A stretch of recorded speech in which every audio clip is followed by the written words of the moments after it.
जब तक भारतवर्ष को धर्म ड्राइव करेगा, भारतवर्ष विश्वगुरु रहेगा। तो सुना आपने, ये हैं आरएसएस प्रमुख मोहन भागवत। अगर धर्म की चलाने वाली गाड़ी में आप बैठे रहेंगे तो हादसा नहीं होगा, क्योंकि धर्म पूरे ब्रह्मांड को चलाता है। अगर भारतवर्ष धर्म के नाम पर चलेगा, धर्म के रास्ते पर चलेगा, तो विश्वगुरु बना रहेगा। यह कहना है आरएसएस प्रमुख का, जो 100 साल की जयंती मना रहे हैं अपने संगठन के। अब उनसे यह कोई पूछे कि भारत धर्म पर चल रहा है या नहीं चल रहा है, उनका कहना है कि भारत धर्म पर चल रहा है और विश्वगुरु बना है, और अगर धर्म पर चलता रहेगा तो विश्वगुरु बना रहेगा। अब मैं आपसे जानना चाहता हूं कि भारत विश्वगुरु कहां है। पहला सवाल मेरा यह है, क्या दुनिया के टॉप 300 यूनिवर्सिटीज में भारत की कोई यूनिवर्सिटी है? दिल्ली यूनिवर्सिटी लगभग 350 पर है। अगर आप आईआईटी आईआईएम को छोड़ दे तो वो भी 150-200 के ऊपर है। धर्म पर चल रहा है तो विश्वगुरु इसमें तो नहीं है। अब ये इंडेक्स देखिए, प्रेस फ्रीडम इंडेक्स में भारत कहां है, वर्ल्ड हैप्पीनेस इंडेक्स में भारत कहां है, डेवलपमेंट में भारत कहां है, फिर विश्वगुरु कहां है? मतलब विश्वगुरु के लिए क्या शर्त है, और मोहन भागवत कहां से पैमाना पाए कि भारत विश्वगुरु है? अब दूसरा सवाल, भारत धर्म पर चलता रहेगा तो हादसा नहीं होगा। वो शक्ति जहां ड्राइव करती, उस गाड़ी में हम बैठे तो हमारा एक्सीडेंट कभी नहीं होगा। उस ड्राइवर का नाम है धर्म। अभी लेटेस्ट हादसा, भारत में केंद्र में किसकी सरकार? भारतीय जनता पार्टी की। उत्तर प्रदेश में किसकी सरकार? भारतीय जनता पार्टी की। और धर्म के दो अवतारी पुरुष, नेता नहीं है, अवतारी पुरुष, एक ने खुद को नॉन बायोलॉजिकल कह भी दिया है और दूसरा उसी रास्ते पर है। दोनों की सरकार है। नोएडा में युवराज मेहता नामक एक 27 साल का युवा लड़का नोएडा अथॉरिटी की लापरवाही के चलते कार समेत एक कीचड़ वाले पानी नाला, जो कह लीजिए, उसमें कार समेत गिर जाता है। घंटों वहां से बचाने के लिए पुकार करता है। उसके पिता वहां आते हैं और आसपास के बहुत सारे लोग पहुंचते हैं। बचाने वाला दमकल कर्मी भी, सेवा दल पहुंच जाता है, कोई बचा ही नहीं पाता है। सबकी आंखों के सामने युवराज मेहता ये कहते हुए कि मुझे बचा लो पापा, वो जान से हाथ धो बैठता है। लास्ट में उसका वर्ड ये था कि पापा बचा लो, मैं डूब रहा हूं। अब ये धीरे धीरे गाड़ी डूब रही है, ऐसा वो बोल रहा था। ये हादसा है कि नहीं, मोहन भागवत जी जवाब दीजिए। एक बार आंख में आंख मिलाकर युवराज मेहता के पिता से बता दीजिए कि इस हादसे का गुनहगार कौन है। खुद उसके पिताजी हैं, युवराज मेहता है, या नोएडा अथॉरिटी है, या धर्म के रास्ते पर धर्म की गाड़ी में बैठे हुए ये दोनों ड्राइवर हैं, नरेंद्र मोदी और योगी आदित्यनाथ। किसकी गलती है? अब चलिए हादसा नंबर 2। हादसा नंबर 2 इंदौर से ले लेते हैं। कितने लोग पानी जहरीला पीने के चलते जान से हाथ धो बैठे। किसकी सरकार? धर्म की, बीजेपी की। केंद्र में धर्म की सरकार, धर्म की गाड़ी केंद्र में चल रही है, धर्म की गाड़ी मध्य प्रदेश में भी चल रही है, और धर्म की गाड़ी इंदौर के नगर निगम में भी चल रही है। यानी एक गाड़ी के 3 ड्राइविंग सीट, 3 इंजन, तीनों बीजेपी की चला रहे हैं और धर्म की गाड़ी में बैठे हुए हैं। फिर यह हादसा किसके साथ हुआ और क्यों हुआ? नरेंद्र मोहन भागवत जी, क्या आपको जवाब देते बनेगा? जितने पीड़ित परिवार हैं, उनके परिवारों के आंख में आंख डालकर मोहन भागवत ये कह सकते हैं कि धर्म की गाड़ी में बैठने पर हादसा नहीं होता। और केवल इंदौर ही क्यों, राजस्थान में भी ऐसी घटना आई, मध्य प्रदेश में तो हुई ही, जाने कितने प्रदेशों में यह हुई। तो क्या यह हादसा है कि नहीं? पानी पीने से धर्म की गाड़ी चल रही है, हादसा हो रहा है, लोग मर रहे हैं। विश्वगुरु कहां है? अब चलिए, मध्य प्रदेश और राजस्थान की बात हुई थी, उत्तर प्रदेश की बात हुई थी, तो मुझे कोडीन सिरप याद आ गया। यही मध्य प्रदेश, यही राजस्थान और यही उत्तर प्रदेश, तीनों में तीनों इंजन किसके हैं उस गाड़ी के, जो धर्म की गाड़ी चल रही है? बीजेपी के, तीनों राज्यों में। और कफ सिरप के, कोडीन सिरप पीने से कितने लोग मारे गए? हादसा है कि नहीं मोहन भागवत जी? उत्तर प्रदेश में तो कोडीन सिरप वाले में जितने पकड़े गए अब तक, मुख्यमंत्री योगी आदित्यनाथ झूठ बोलते हैं कि वो एक फोटो सपा के साथ आ गया था, अखिलेश यादव के साथ, वो भी तुक्के से कोई मिलवा दिया था। खुलेआम ऐसे बाहुबली, ऐसे अपराधी प्रवृत्ति के लोगों के साथ उस कफ सिरप वालों की फोटो है। सारी चीजें पब्लिक डोमेन में आ चुकी हैं। एसटीएफ जांच कर रही है, आज तक बुलडोजर नहीं चला। हजारों करोड़ रुपए की रंगदारी, हजारों करोड़ रुपए का पूरा वारा न्यारा, और यह हादसा है कि नहीं मोहन भागवत जी? आज तक कोई गिरफ्तार नहीं हुआ है। मोहन भागवत एक बार बताएं कि यह हादसा हो रहा है कि नहीं। मैं मोहन भागवत से वो कठिन सवाल पूछना ही अभी नहीं चाहता कि इस देश में लाखों लाख करोड़ों बच्चे एक अदद एग्जाम अच्छे से हो जाए, पेपर हो जाए, बिना लीक हुए, बिना उसके भ्रष्टाचार हुए, बिके, उसके लिए इंतजार कर रहे हैं। ये धर्म की गाड़ी चल रही है, तब भी उन करोड़ों नौजवानों को एक अदद रोजगार नहीं मिल पा रहा है। और आप कह रहे विश्वगुरु हैं, धर्म की गाड़ी चल रही है ना, उन नौजवानों के भविष्य से हादसा करवा रहे हैं कि नहीं आपकी सरकारें जो धर्म के नाम पर चल रही हैं। शिक्षा के नाम पर हम कितनी बातें आपसे कहते रहते हैं। हमने उत्तर प्रदेश में स्कूलों के बंद होने पर कहानी सुनाई, हमने देश के विश्वविद्यालयों के भीतर कितना बुरा हाल है इस पे कहानी सुनाई, और धर्म की गाड़ी चल रही है। विश्वविद्यालयों में इतना बुरा हाल है कि फीस महंगी हो रही है और बजट कम हो रहा है और पूरे विश्वविद्यालय निजी हाथों में जा रहे हैं। सरकारी स्कूल बंद हो रहे हैं, कंपोजिट ठेका खुल रहा है, प्राइवेट स्कूल खुल रहे हैं। अमीरों के बच्चों को शिक्षा मिलेगी, गरीबों के बच्चों से शिक्षा दूर हो रही है। इस तब धर्म की गाड़ी चल रही है, तब ये क्यों हो रहा है? धर्म की गाड़ी शिक्षा रोजगार नहीं देती क्या? अब धर्म की गाड़ी चल रही है और रोज हिंदू मुसलमान यहां पर हो रहा है। मोहन भागवत जी यूपी की बात कर लें, ये बरेली का बिसारतगंज थाने का मोहम्मदगंज का एक खबर है। एक घर में कुछ मुसलमान नमाज पढ़ने लगे, उनके ऊपर मुकदमा हो गया, उनको जेल डालने के रास्ते खोल दिए गए। पुलिस का बयान आया कि निजी घर को एक धार्मिक स्थान बदलने के लिए हम कार्रवाई कर रहे हैं। सुनिए पुलिस का बयान।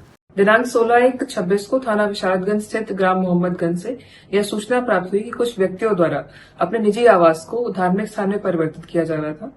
संभावित विवाद के दृष्टिगत सभी संबंधित व्यक्तियों को पुलिस टीम द्वारा हिदायत दी गई कि इस प्रकार की पुनरावृत्ति न की जाए। अब उसके बाद हमने खोजा तो ये बयान मिला ही नहीं। पुलिस ने अपने ट्वीट डिलीट कर दिए। अगर पुलिस का कोई बयान है तो पुलिस बाद में बयान दे दे, हम उसको भी शेयर करेंगे। लेकिन ये वीडियो तो पहले ही कई लोगों ने डाउनलोड कर रखी थी, शेयर की। जानते हैं क्यों ऐसा हुआ? क्योंकि जिस मकान मालिक के मकान में नमाज पढ़ी गई, उसका बयान आ गया कि उसने खुद इजाजत दी थी कि ठीक है भाई, आप एक धर्म को मानते हैं, आप अपना नमाज पढ़ लीजिए। सुनिए इस बयान को। रेशमा जी, कल आपके जुमे वाले दिन आपके मकान में नमाज पढ़ी जा रही थी, क्यों पढ़ी जा रही थी, क्या बात थी? पढ़ ले, जब खाली हो घर तो पढ़ ले, अब कहाँ जाए पढ़ने के लिए? ये तो दबाव डाला जा रहा है। किस तरीके का दबाव? जो दबाव ये नमाज ना पढ़े। कितने लोग पढ़ते थे नमाज, कब से पढ़ते चले आ रहे हैं? तब से 20 साल से पहले से पढ़ते चले आ रहे हैं। इस घर में नहीं, जो जिसका घर खाली देख ले उसी में पढ़ ले। और इसके बाद उत्तर प्रदेश की पुलिस शर्मिंदा नहीं होगी क्या कि आपको दूसरे धर्म वालों से इतनी चिढ़ है? ये धर्म की गाड़ी चल रही है कि नहीं मोहन भागवत जी? हादसा हुआ कि नहीं? अच्छा, जरा मुसलमानों की बात आई है तो मोहन भागवत बताएं कि अगर भारत में सब हिंदू हैं तो यूएई के शेख से मिलने जा रहे हैं नरेंद्र मोदी, और गलबहियां देखिए, दिल खुश हो जाएगा आपका। क्या गजब का यूएई के शेख हैं ये। अरब देशों के शेखों के पास अपार दौलत, अपार कच्चे तेल का खजाना, अपार शोहरत, ताकत इतनी। वहां जाकर के तो नरेंद्र मोदी भी मस्जिद चले जाते हैं। वहां के मुसलमानों को जिस शिद्दत से मोदी जी गले लगा रहे हैं, यह धर्म की गाड़ी के मुताबिक है कि नहीं मोहन भागवत जी? और अगर मोदी जी का मुसलमान यूएई के शेख को गले लगाना वाजिब है तो यह बरेली में नमाज पढ़ने पर एफआईआर होना यह क्या है? इस देश के मुसलमानों से इसका आधे भी अगर बीजेपी के नेताओं ने प्रेम किया होता तो भारत विश्व गुरु तो छोड़ो, एक सामान्य अच्छा खुशहाल देश बनने की दिशा में तो जाता। और भाजपा के नेता दिन रात धर्म के नाम पर दंगे जैसा माहौल बनाए हुए हैं। छोटे छोटे कार्यकर्ताओं को छोड़ रखा है। कोई सोशल मीडिया पर धर्म की गाड़ी चला रहा है मोहन भागवत जी, कोई महाराष्ट्र में चला रहा है। अब एक लड़की है, हर्षिता ठाकुर का नाम है इसका, और यह लड़की एक मुस्लिम इबादत घर की तरफ कैसे तीर चला रही है। हर्षिता ठाकुर बेलगावी की यह वीडियो ये दिखा रही है कि इस देश में हिंदू होने की शर्त यह है, भाजपाई हिंदू होने की, कि मुसलमानों की इबादत गृह पर हमलावर रुख अख्तियार कर लो और फिर कहो कि हिंदू ही खतरे में है, और उसके बाद इस पर एफआईआर करनी पड़ी। बताइए, हर्षिता ठाकुर धर्म की गाड़ी चला रही है कि नहीं मोहन भागवत जी? ये सवाल का जवाब तो आपको भी देना पड़ेगा ना। अब आप इसका जवाब क्यों नहीं देते कि आपका एक भक्त था, क्योंकि बीजेपी और आरएसएस में कोई अंतर नहीं है। देखिए, दोनों में एक ही लहू है। दोनों को चीर के उनके नसों को देखेंगे तो हिंदू राष्ट्र, मनुस्मृति, आरक्षण विरोध, सवर्ण वर्चस्व यही मिलेगा आपको। तो मोहन भागवत जी, एक बात बताया जाए कि एक वीडियो आम आदमी पार्टी की तरफ से शेयर की जा रही है कि एक व्यक्ति है जो 2019 में चीख चीख करके क्या बोल रहा था। एक लाइन सुनिए। सड़क नहीं चाहिए, रोटी नहीं चाहिए, मंदिर चाहिए। दिल्ली का यह व्यक्ति जो भाजपा नेता विनोद नगर वेस्ट का जितेंद्र गुप्ता बताया जा रहा था, और चीख चीख करके कह रहा था हमें सड़क नहीं चाहिए, हमें बिजली पानी नहीं चाहिए, हमें शिक्षा नहीं चाहिए, हमें मंदिर चाहिए। उसी बेचारे जितेंद्र गुप्ता ने कहा कि लॉरेंस बिश्नोई गैंग उससे रंगदारी मांग रहा है। मैं नहीं कह रहा हूं, दैनिक जागरण की खबर का स्क्रीनशॉट देखिए, दैनिक जागरण। और दैनिक जागरण यह खबर लिख रहा है कि जो मंदिर चाहिए जिस भाजपा के भक्त को, अब उससे रंगदारी मांगी जा रही है। खुद उसका बयान सुन लीजिए। मैं तो सो रहा था, मेरे पड़ोसियों ने और मेरे बच्चों ने जो बात सुनी वो 3 राउंड से, और हमारे कैमरे में भी कह दिया, गोली चलाते हुए वो लोग 2 करोड़ रुपए की फिरौती मांग रहे हैं लोग। इसके बाद मोहन भागवत जी आप बताएं कि धर्म की गाड़ी चल रही है कि नहीं, और अगर चल रही है तो ये हादसा अंधभक्त के साथ हो गया कि नहीं? इसका जवाब तो देना बनता है। चलिए, अब आखिर में फिर उत्तर प्रदेश चलते हैं, जहां तीनों लेयर पर धर्म की गाड़ी चल रही है। माघ मेला चल रहा है। शंकराचार्य एक व्यक्ति हैं, उनको अनशन पर बैठना पड़ा क्योंकि गंगा में नहाने की परमिशन नहीं दे रही है प्रशासन।